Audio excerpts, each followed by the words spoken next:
Pergunta do Evandro Maria Santos de Albuquerque. Professor, por que no Ocidente, especialmente aqui no Brasil, o sujeito, além de ser forçado a só pensar nas coisinhas da Terra, ele tem que reduzir tudo a experiências psíquicas? Olha, eu não sei exatamente o que você quer dizer aí com experiências psíquicas, mas tem dois sentidos possíveis, então eu vou dar a interpretação, dar a resposta para os dois sentidos. No primeiro sentido, se experiências psíquicas você quer dizer psicologia, explicações psicológicas, quer dizer, tudo é ou material e pequeno ou psicológico. Isso é vamos dizer, é o lado maldito do humanismo, né? Quer dizer, o humanismo trouxe alguns benefícios para o Ocidente, mas trouxe também uma leva imensa de malefícios, não é isso? E parte da herança negativa dele foi esse reducionismo que tenta ver o mundo como, no máximo, o mundo das coisas materiais, e uma pitadinha que é a sua psicologia, né? O elemento psicológico. Então você tem um mundo que é feito de matéria bruta, só do que é sólido, líquido, gasoso, né? E dentro da sua cabecinha tem uma consciência, uma mente que pode ser independente do corpo, pode ser só um efeito do corpo, o seu cérebro, é indiferente na perspectiva, vamos dizer, ocidental, humanista, mas o mundo todo é isso. Então, se o mundo todo é isso, é evidente que esse é o único assunto que existe. E tudo o que acontece tem que ser explicado por esse tipo de causas. Se com experiências psíquicas você está querendo falar fenômenos espíritas e mediunidade, bom, aí é porque o Brasil é o maior país espírita do mundo, né? É a religião oficial, como diz um amigo nosso. É a religião oficial do Brasil, exatamente. É verdade. Isso a religião oficial do Brasil é o espiritismo, cara, fala a verdade. Exatamente. Né? Mas em grande parte é essa herança. Né? O velho dualismo cartesiano que se tornou uma cosmovisão, se tornou uma maneira de ver as coisas. O mundo é matéria, e matéria entendida no sentido moderno da palavra, não no sentido esotérico, quer dizer, as coisas, né? Madeira, pedra, ferro, oxigênio, isso aí é matéria. O mundo é feito de matéria, e nessa matéria tem algumas porções de matéria que tem pensamento, sentimento, seja porque elas têm uma alma, seja porque, sei lá, o cérebro funciona de não sei de que jeito, que é a explicação que se dá, que o materialista dá para a consciência. Eu já perdi a paciência com essa explicação que é tão ridícula, então eu já nem penso mais em detalhá-la. Mas se o mundo, se o universo, se a existência, a realidade é constituída disso, esses são os únicos assuntos de relevo. O resto tudo é ficção, o resto tudo é fantasia. Né? Quer dizer, as únicas coisas que podem ser realmente estudadas, compreendidas, conhecidas, as únicas coisas reais é a psicologia e o mundo material, o mundo das coisas naturais. E é evidente que quando essa cosmovisão, quando você passa séculos ela sendo ensinada nas escolas, professada pelas elites, ela se torna uma maneira de pensar. Não é isso? Uma maneira de pensar. Isso aí aconteceu do século XX em diante. Né? Isso aconteceu...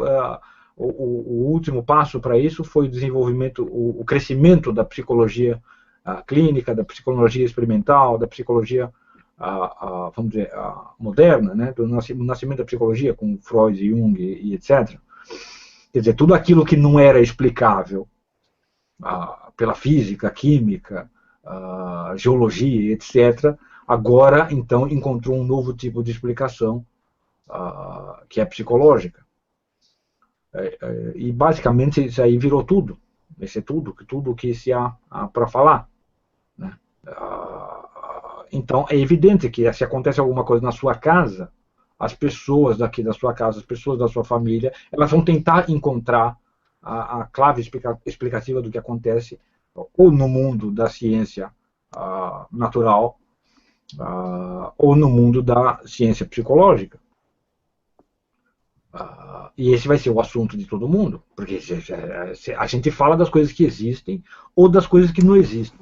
As coisas que não existem, quando a gente não usa elas como explicação das coisas que existem, exceto talvez como exemplo. Né? Então as coisas fictícias não servem como explicação das coisas factuais. Se as coisas factuais são só corpo, tá? e psicologia, corpo e mente no sentido de consciência, esse é o único assunto que tem. Você tirou daí a inteligência objetiva, a inteligência abstrata objetiva, a inteligência que é imaterial, você tirou Deus, você tirou os anjos, você tirou tudo mais da esfera cognitiva, da esfera da realidade, você tirou da realidade, isso não faz parte mais da realidade, faz parte só da ficção. Então, esses entes, eles não entram mais como causas explicativas do que acontece. Como eles não entram como causa explicativa, eles não fazem parte da conversação, né? Eles não fazem parte dos assuntos que se conversam.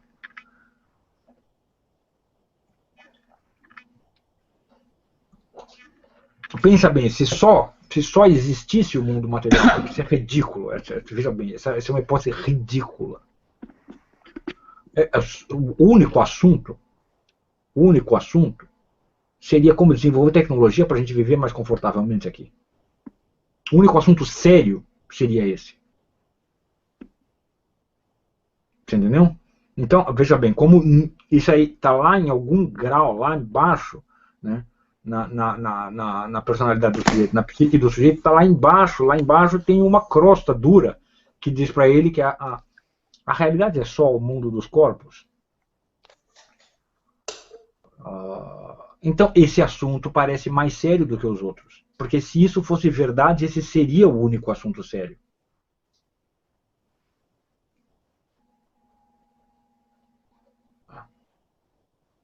Sim. Então, os outros assuntos, eles perdem força. Embora eles sejam muito mais sérios. Por exemplo, o assunto da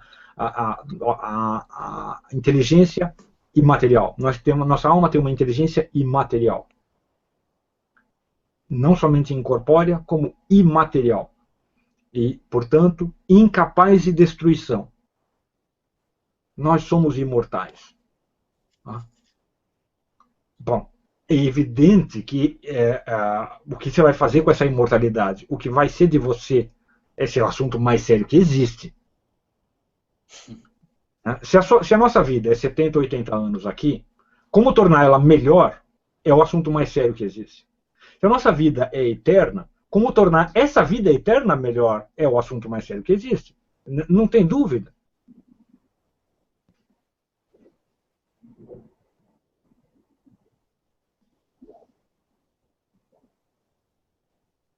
E a importância psicológica que os assuntos têm na conversação das pessoas depende dos seus preconceitos de base, lá do fundinho.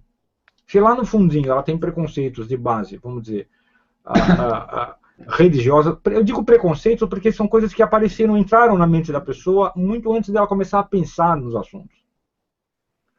Se ela tem preconceito religioso, no fundo, o assunto que mais tem força para ela é a questão da imortalidade. A questão do que vai acontecer com ele depois que ele morrer.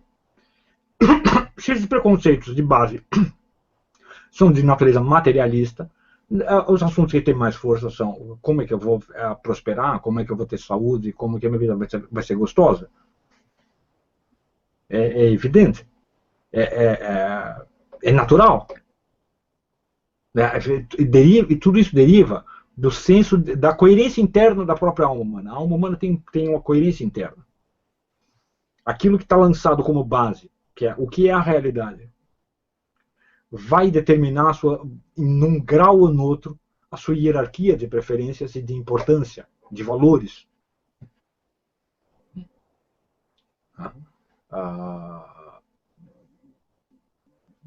Então é preciso lembrar as pessoas que não, olha, tudo isso aí de que só esse mundo corpóreo é real é mentira. É mentira. Porque você tem uma inteligência imortal. Não é para ir lá e ensinar religião para as pessoas, ou falar de Deus para as pessoas. Porque o ser humano não sabe, um ser humano, ele não sabe, pela natureza dele, como é Deus. Qual é como ele deve agir diante de Deus. Ele não sabe disso. Mas ele sabe que ele tem inteligência. E se você mostrar para ele que essa inteligência é imortal, agora ele se torna capaz de agir e de começar a pensar, tá bom então, e agora eu vou pensar aqui, e Deus, e a religião, não adianta atacar o assunto que vem depois, tem que atacar o assunto que vem primeiro. Você é imortal. Esse é o primeiro assunto. Essa é, vamos dizer, a bandeira que tem que ser fincada no solo da alma. Você é imortal. Ensinar para as pessoas e clarear para as pessoas que elas são imortais é de capital importância. Porque o resto tudo ela vai ter que fazer depois disso. O resto tudo, os outros assuntos, eles aparecem como superficiais antes disso.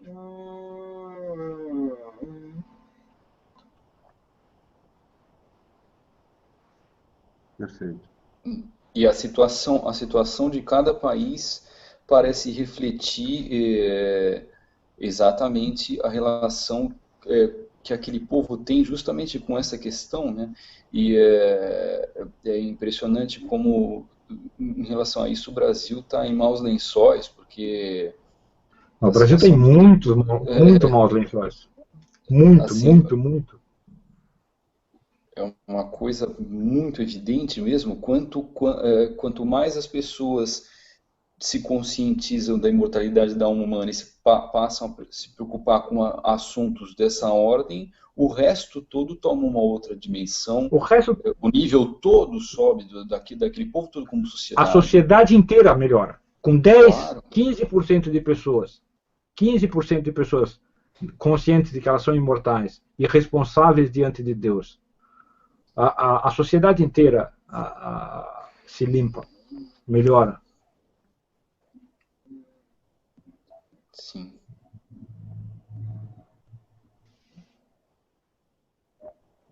Perfeito. Eu digo isso porque é tão comum entre os alunos a preocupação com a situação política do Brasil, não sei o que, quando no fundo essa é a grande questão, né? Essa não só do Brasil, como do Ocidente como um todo. As duas são grandes questões, porque uma é uma questão de longo prazo e uma questão de curto prazo. Quer dizer, as questões políticas, elas são mais prementes, porque você tem limite, o constrangimento do tempo para melhorar ou piorar uma situação política. Então, elas têm mais pressa. Essa questão, a questão da imortalidade da alma, é evidentemente uma questão mais importante. Mas no contexto da nação, ela é uma questão de muito mais longo prazo. Claro. Certamente. São coisas diferentes, né? Importância e urgência, né? Importância e urgência, exatamente. É que nem o sujeito que precisa tomar um remédio para não morrer, né? Claro que essa questão é menos importante do que se ele vai para o céu ou para o inferno. Mas o remédio tem um tempo, tem uma hora para tomar aquele. Não, você toma o remédio primeiro, depois você pensa no céu e inferno. Exatamente. É isso mesmo. É isso mesmo.